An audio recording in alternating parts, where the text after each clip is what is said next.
Hi everybody! For today's video, I'll be showing you how to make recycled paper. First and foremost, I'd like to inform you that I will be using voiceover for some parts of this video.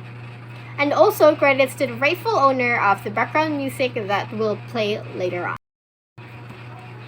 The first part of this video is that I'm going to show you the materials that I am going to need in order to create the recycled paper. First is the paper itself. These are the papers that I've accumulated in our household. I know this is plenty, which is why I'm going to use only half of it. Second is the strainer. The strainer should be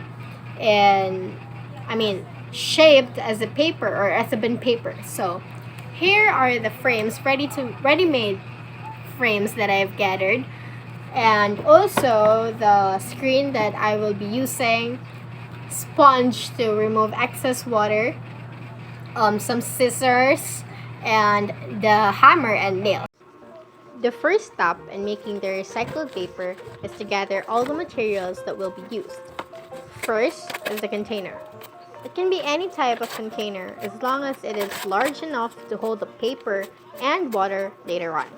Second is the paper itself. It should be used papers because if not, then it's not recycling at all. There are plenty of alternatives.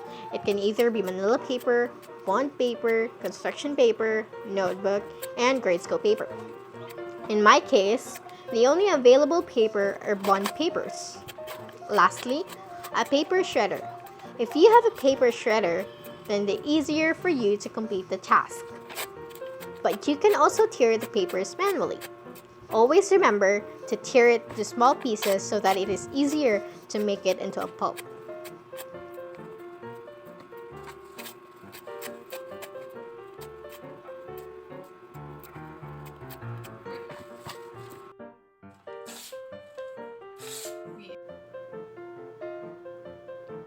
The next step would be putting the water into the paper.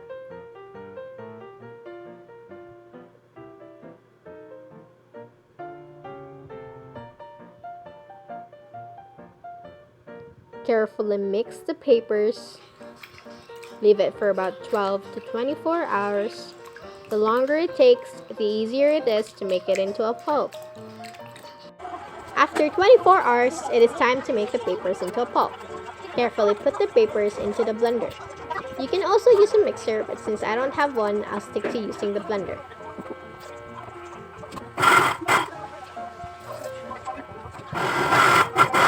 Note that there should be plenty of water when blending it. Blend on high speed for 30 seconds. Make sure that the paper is successfully turned into a smaller.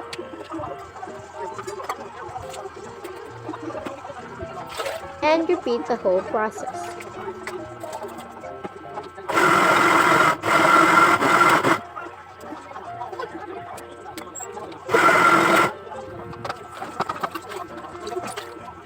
I also strain the paper from excess water.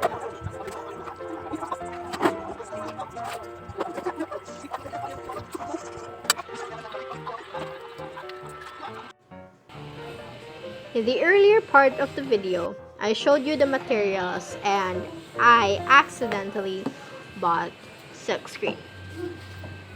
Since I bought 2 pieces, I just removed the silk screen from the other one. I was also not able to use the screen that I bought. Thankfully, I made a successful mold and decal. In this process, I put the pulp into the basin with water. Get your mold and decal and align them together. Dip the mold and decal into the water and move it a bit. This makes the output contain an 8 by 10 sized paper.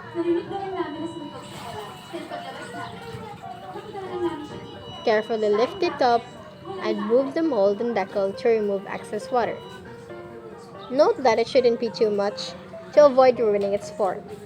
Carefully lift the decal and balance the mold in your other hand.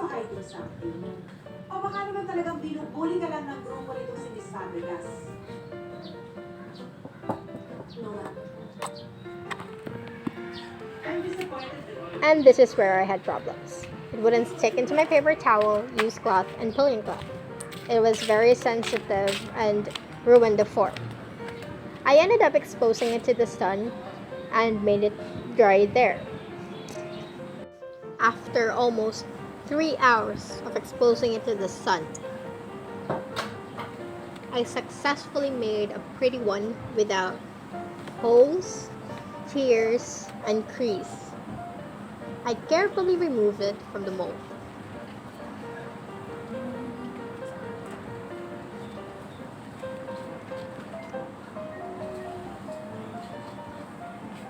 And long behold, the most successful paper among others.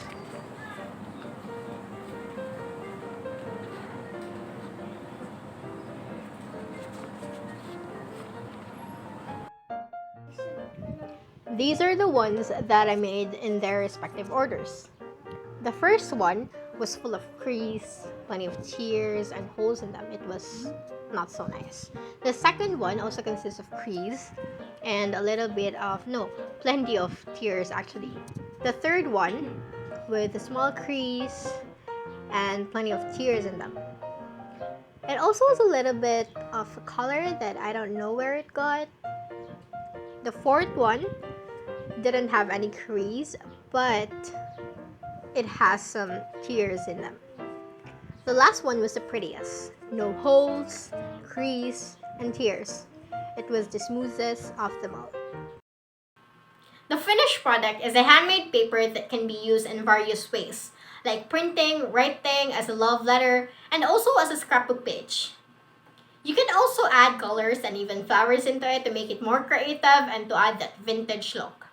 Since we have plenty of papers in our household, it's hard to dispose them all, knowing that we can do something about it. It's easier to buy new ones, but the growing pollution and the protests of our scientists makes us all worried for a future. It has been a long time since they warned us, but we can't seem to understand it. It's make me sad that Save Mother Earth was just a trend for others. We continue overproduction of goods, throwing our garments, our plastics everywhere. Affordable items are in plastics. Being poor makes it even harder to help our Mother Earth. Recycled items are quite expensive compared to plastic ones. As time passes, we might not be able to afford fresh air. Hopefully, it wouldn't be too late for us.